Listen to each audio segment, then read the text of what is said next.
गिनती 16। गिनती 16 का कोरह, दातान और अबीराम का बलवा। पहला से कोरह जो लेवी का परपोता कहता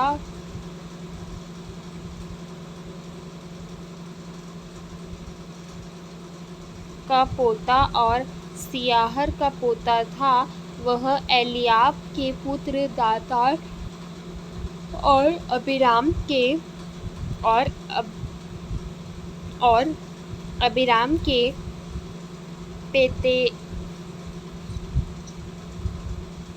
पेतेत के पुत्र ओने इन तीनों रूबेनियों से मिलकर मंडली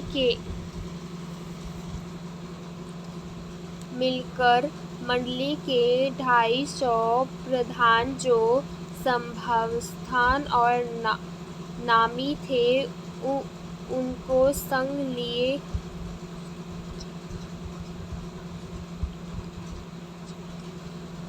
लिए और वे मूसा और हारून के विरुद्ध उठ खड़े हुए और उसने कहने लगे,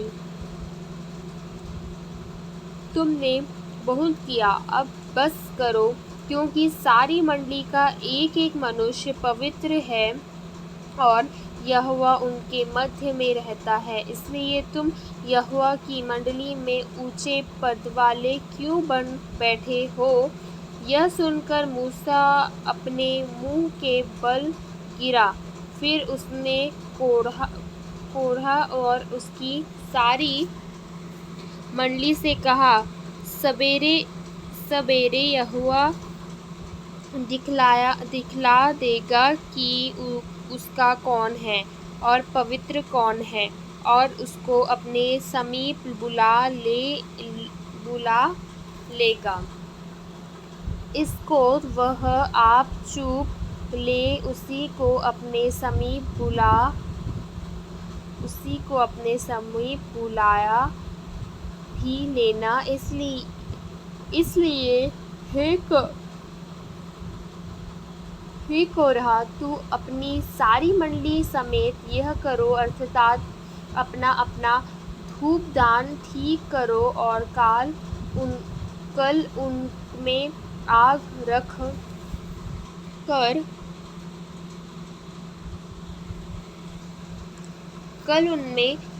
रखकर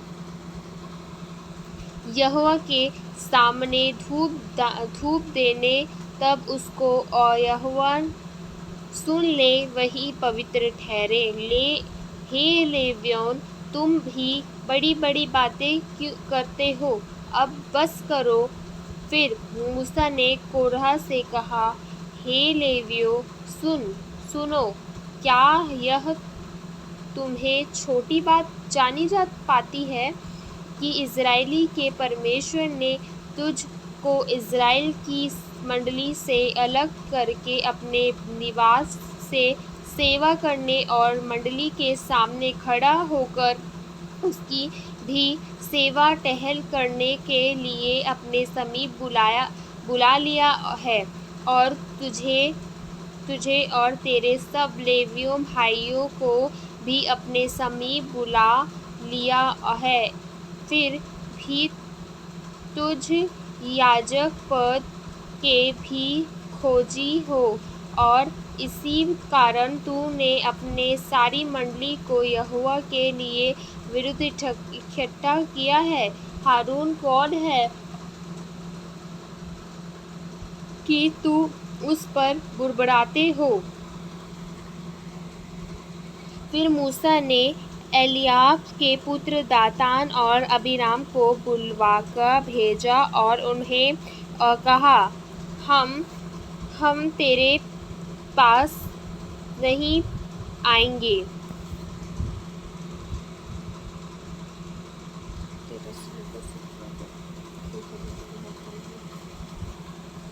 फिर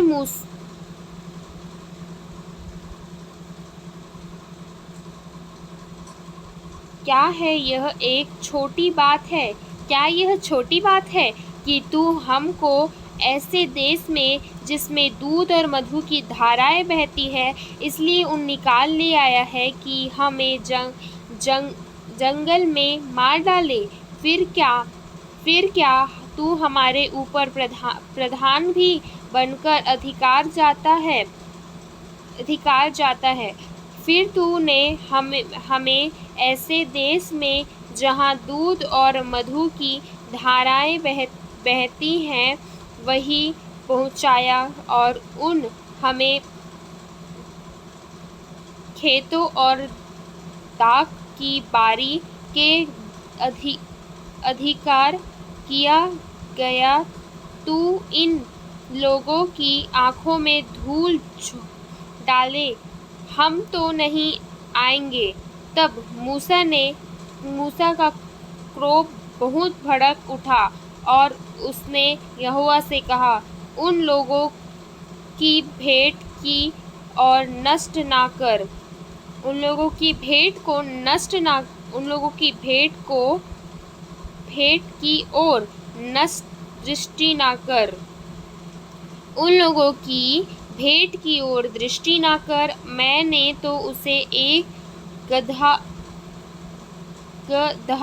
गदहा नहीं लिया और ना उनमें से किसी की हानि की है। तब मूसा ने कोरह से कहा, कल तू अपनी सारी मंडली को साथ लेकर हारून के साथ यहोवा के सामने हाजिर होगा और तुझ सब अपना अपना धूपदान लेकर उनमें धूप देने। फिर अपना अपना धूपदान जो सब समेत 250 होंगे यहोवा के सामने ले जाना। विशेष करके तू और हारून अपना अपना धूपदान ले जाना।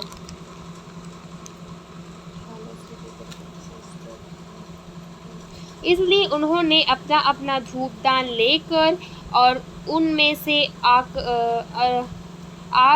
रखकर उन पर धूप डाला। और मूसा ने हारून के साथ मिलाप वाले तंबू के द्वार पर खड़े हुए और कोरह ने उन सारी मंडली को उनसे विरुद्ध मिलाप वाले तंबू के द्वार पर इकट्ठा कर लिया। तब यहोवा का तेज सारी मंडली को दिखाई दिया। तब यहोवा ने मूसा और हारून से कहा, उस मंडली के बीच में से अलग हो जाओ कि मैं उन्हें पल भर में ही भस्म कर डालूं। तब वे मुंह के बल गिर के कहने लगे, हे ईश्वर, हे सब प्राणियों के आत्माओं के परमेश्वर, क्या एक पुरुष के पाप के कारण तेरी क्रोध सारी मंडली पर भड़केगा। यहोवा ने मूसा से कहा, मंडली के लोगों ने कहा कि कोरह, दातान और अबीराम के तंबुओं के पास से हट जाओ। तब मूसा उठकर दातान और अबीराम के पास गया और इस्राएलियों के विरुद्ध लोग उसके पीछे पीछे गए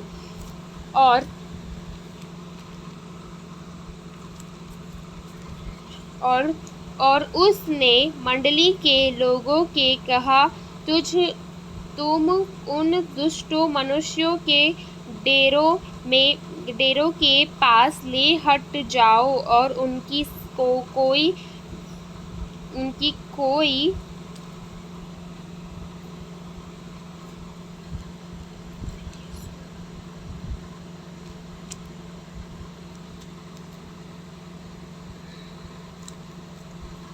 कोई वस्तु ना छुओ, कहीं ऐसा ना हो कि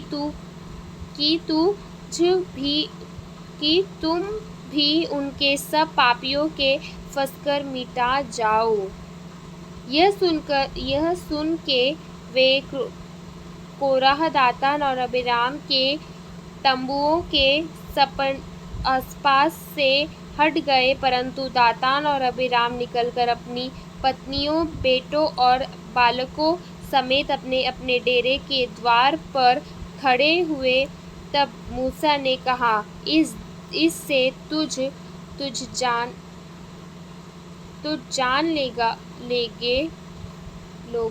तुम जान लोगे कि यहोवा ने मुझे भेजा है कि यह सब काम करूँगा, क्योंकि मैंने अपनी इच्छा से कुछ नहीं किया। यदि उन मनुष्यों की मृत्यु और सब मनुष्यों के सामने हो और उनका दंड सब मनुष्यों के सामने हो, तब जानो कि मैं यहोवा का भेजा हुआ नहीं हूँ। परंतु यदि यहोवा अपनी अनोखी शक्ति प्रकट करे और पृथ्वी अपना मुंह पसार कर उनको और उनका सब कुछ निगल जाए और वे जीते भी अधोलोक में जा पड़े, तो तुच्छ समझ लो कि इन मनुष्यों ने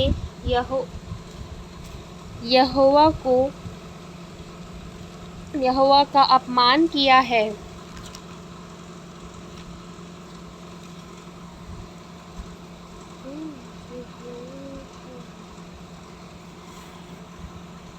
वह ये सब बातें कह ही चुका था कि भूमि उन लोगों के पांव के नीचे फट गई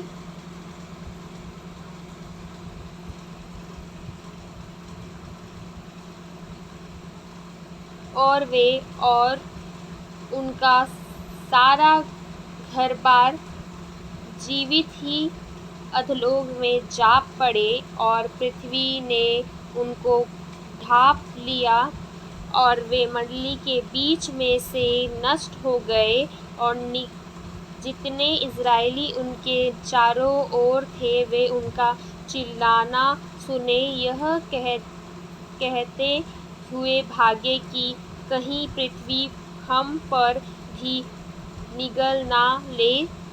तब यहोवा के पास से आग निकली और उन 250 धूप डालने वालों को भस्म कर डाले। आमीन।